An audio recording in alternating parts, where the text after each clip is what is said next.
How to enable two-factor authenticator on TikTok.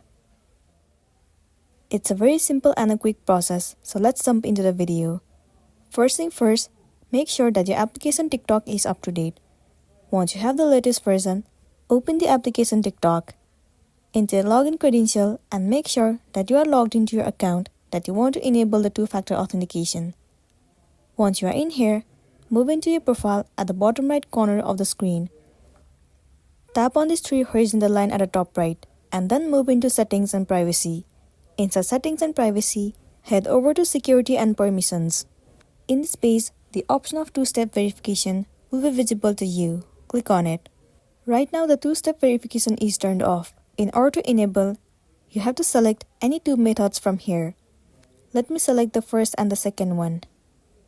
Once you have selected, simply tap on Turn On at the bottom.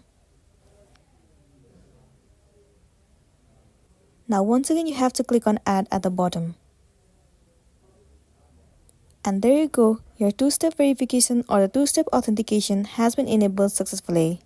Now whenever you log into your account, you will have to enter the verification code that you will receive on your phone or your email address. Then only you'll be able to log into your account. So that's all for today, and this is simply how you can enable two-factor authentication on TikTok. Make sure to smash the like button and consider subscribing if you found this video helpful. We'll see you in the next one.